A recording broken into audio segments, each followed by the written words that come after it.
सभी को जय मसीह की। मैं परमेश्वर का धन्यवाद देता हूँ। एक बार फिर परमेश्वर ने अपने चरणों में आने के लिए हमें कृपा दिया है, समय दिया, सौभाग्य दिया है। हम पिछले दिनों से एक विषय सीखते आ रहे हैं जिसका जो शीर्षक है परमेश्वर की सेवा में पैसे की क्या भूमिका है। हम पुराने नियम से ये विषय सीखते आ रहे हैं और हम गिनती की किताब में पहुंच गए हैं। आइए हम सिर झुकाएं, प्रार्थना करें। धन्यवाद करते हैं खुदावंत, तेरा वचन सीखने जा रहे हैं प्रभु। पवित्र आत्मा आप हमें सिखाएं और हमारे आत्मा प्राण शरीरों को, दिमाग विचारों को तेरे लहू से ढक लो। एक एक की ज्ञान बुद्धि समझ प्रभु यीशु मसीह के नाम में खुल जाए। पवित्र आत्मा आप हमें सिखाएं। दान का विषय अच्छे से समझ में आने के लिए कृपा दे। प्रभु यीशु मसीह के नाम से मांगते, सुनो और ग्रहण करो, आमीन। आइए हम गिनती की किताब 7 अध्याय उसका 18 से लेकर 23 वचन तक हम पढ़ेंगे। गिनती की किताब 7 अध्याय 18 से 23। दूसरे दिन इस्साकार का प्रधान सुआर का पुत्र नतनेल भेंट ले आया। अब पहले दिन की भेंट के बारे में हमने पिछले विषय में यानी कि पिछले भाग में सीखा। अब दूसरे दिन की भेंट कौन लेके आ रहा है, वो किस गोत्र का है और किसका बेटा है। दूसरे दिन ये इस्साकार का प्रधान है, इस्साकार गोत्र का प्रधान है और सुआर का पुत्र नतनेल भेंट लेके आ रहा है। वह यह है, यानी इसका वर्णन इस प्रकार से है, अर्थात पवित्र स्थान के शेकेल के हिसाब से 130 शेकेल चांदी का एक परात। कितना? 130 शेकेल। और जब हम यहाँ देखते हैं तो लगभग जो 130 शेकेल पहले भी हमने पहली भेंट में जब पढ़ा था, 130 शेकेल चांदी का एक परात, तो लगभग वो 1.5 kg चांदी और 70 शेकेल चांदी का एक कटोरा। कितना शेकेल? 70 शेकेल चांदी का एक कटोरा, लगभग 110 ग्राम का 70 शेकेल चांदी का एक कटोरा। ये दोनों अन्न बलि के लिए तेल से सने हुए मैदे से भरे थे। मैं एक बार फिर पढ़ रहा हूँ दूसरे दिन की भेंट के बारे में, जो वेदी के संस्कार के लिए लाई गई थी। और अब इस्साकार गोत्र से प्रधान नतनेल, जो सुआर का पुत्र है, वो लेके आया, यानी 130 शेकेल चांदी का एक परात और 70 शेकेल चांदी का एक कटोरा। पहले भी हमने सीखा 130 शेकेल यानी 1.5 किलो चांदी और 70 शेकेल चांदी का एक कटोरा यानी लगभग 110 ग्राम का चांदी का कटोरा। और ये दोनों अन्न बलि के तेल से सने हुए मैदे से भरे थे। फिर धूप से भरा हुआ 10 शेकेल सोने का एक धूपदान, होम बलि के लिए एक बछड़ा, एक मेढ़ा और 1 वर्ष का एक भेड़ी का बच्चा, पाप बलि के लिए एक बकरा और मेल बलि के लिए 2 बैल और 5 मेढ़े और 5 बकरे और 1 वर्ष के 5 भेड़ी के बच्चे। सुआर के पुत्र नतनेल की यही भेंट थी।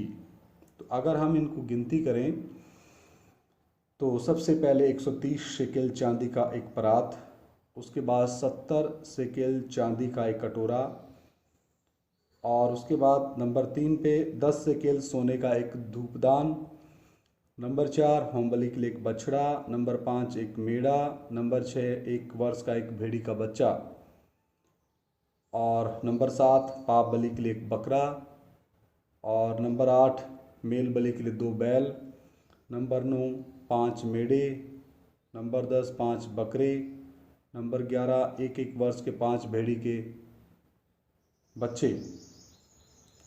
तो यहाँ पर इन भेंटों के मध्य में जो 11 प्रकार के भेंट दूसरे दिन इस्साकार गोत्र का प्रधान नतनेल, जो सुआर का पुत्र है, लेके आया, यहाँ पर कहीं नहीं लिखा कि उसको ज़बरदस्ती लाने के लिए कहा।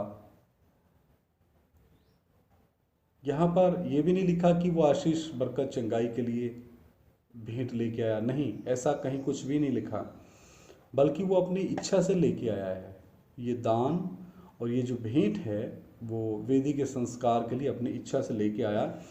अब हम तीसरे दिन की भेंट के बारे में देखते हैं। गिनती 7 अध्याय 24 से 29। तीसरे दिन जबूलूनियों का प्रधान हेलोन का पुत्र एलीहाब यह भेंट लेके आया। अब तीसरे दिन जबूलूनियों का प्रधान मतलब जबूलून गोत्र का प्रधान हेलोन का पुत्र एलीआब यह भेंट लेके आया। एलीआब लेके आ रहा है तीसरे दिन, और ये जबूलून गोत्र से है और ये हेलोन का बेटा है। अर्थात पवित्र स्थान के सेकेल के हिसाब से 130 सेकेल चांदी का एक प्रात, वही 1.5 केजी चांदी का प्रात, और 70 सेकेल चांदी का एक कटोरा यानी 110 ग्राम का चांदी का कटोरा। और ये दोनों अन्नबलि के लिए तेल से सने हुए मैदे से भरे थे। फिर धूप से भरा हुआ 10 सेकेल सोने का एक धूपदान, होम बलि के लिए एक बछड़ा, एक मेढ़ा और 1 वर्ष का एक भेड़ी का बच्चा, पाप बलि के लिए एक बकरा और मेल बलि के लिए 2 बैल और 5 मेढ़े और 5 बकरे और 1 वर्ष के 5 भेड़ी के बच्चे। हेलोन के पुत्र एलीआब की यही भेंट थी। तो हेलोन का पुत्र एलीआब तीसरे दिन जो जबूलून गोत्र का है, ये भी अपनी भेंट वेदी के संस्कार के लिए लेके आ रहा है। और यहाँ पर भी कहीं भी हम स्वार्थ नाम की चीज़, आशीष बरकत चंगाई नाम की चीज़, इसके मन के पीछे ऐसी कोई भावना इच्छा यहाँ देखने को नहीं मिलती, बल्कि अपनी खुशी से और अपनी मर्जी से अपने हृदय की खुशी के अनुसार और वेदी के संस्कार के लिए ये सारी भेंटें लेके आ रहा है। चौथे दिन की भेंट हम देखते हैं गिनती 7 का 30 से 35। चौथे दिन की भेंट गिनती 7 अध्याय 30 आयत से लेकर 35। चौथे दिन रूबेनियों का प्रधान, अब चौथे दिन कौन से गोत्र से आ रहा है? रूबेनियों का प्रधान सदेऊर का पुत्र एलीसूर यह भेंट ले आया। चौथे दिन एलीसूर भेंट लेके आ रहा है और ये रूबेनियों का प्रधान है और सदेऊर का पुत्र है। अर्थात पवित्र स्थान के सिकेल के हिसाब से 130 शिकेल चांदी का एक परात यानी 1.5 केजी चांदी का परात और 70 शिकेल चांदी का एक कटोरा यानी 110 ग्राम चांदी का कटोरा।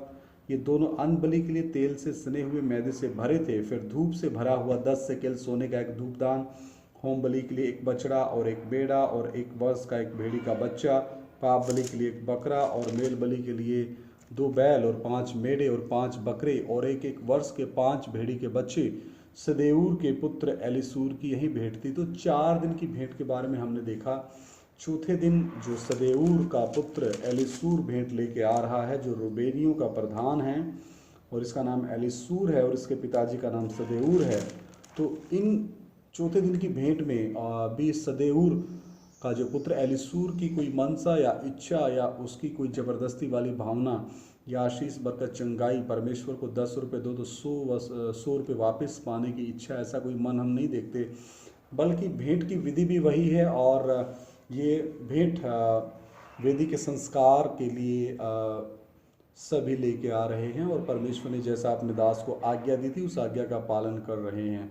तो वर्तमान के जो दान हैं और वर्तमान में जो कलीसियाओं को लूटा जा रहा है कि तुम परमेश्वर के राज्य में बीजोगे तो तुम कई गुना फल पाओगे, इस रीति से उनका मुख्य लक्ष्य कलीसिया को सिद्ध करना नहीं है, बल्कि वो दान दशमांश इकट्ठा करना है और लोगों को आशीष बरकत चंगाई का ही प्रचार उनको करना अच्छा लगता है। और लोगों को पासपोर्ट, लोगों को वीज़ा दिलाना, लोगों को बस बीमारियों से चंगाई, शारीरिक चंगाई और बस उनका ब्लेसिंग्स का ही प्रचार होता है। उनका प्रोस्पेरिटी, वो समृद्धि का प्रचार करते हैं। प्रोस्पेरिटी प्रीचर्स हैं जिनका वचन की गहराइयों से और वचन के सही उपदेश से कोई लेना देना नहीं है। तो हम 4 दिन की भेंटों के बारे में सीख चुके हैं। आइए सर झुकाएं, प्रार्थना करें। धन्यवाद करते हैं प्रभु थोड़ी देर तरह जीवता वचन सीखने के लिए आपने कृपा दी। प्रभु इनकी भेंटों के पीछे कोई भी गलत मनसा, कोई गलत इरादा, कोई गलत सोच, आशीष बरकत चंगाई कहीं देखने को नहीं मिलती। प्रभु आप पिता परमेश्वर ऐसा ही मन, ऐसी ही भावना पिता वर्तमान कलीसिया के लोगों में आप डालिए पवित्र आत्मा, ताकि वो भी अपने हृदय की गहराई से खुशी से परमेश्वर की सेवा के काम को आगे ले जाने के लिए दान दें और परमेश्वर की सेवा का काम और सही सुसमाचार और सही उपदेश लोगों के बीच में जाए। सर आदर महिमा तेरे नाम को देते हुए ये प्रार्थना अपने उद्धार के कर्ता प्रभु यीशु मसीह के सामर्थी और पवित्र और जलाली नाम से हम मांग लेते हैं। सुनो और ग्रहण करो। आमीन आमीन। सभी को जय मसीह की। मारानाथा।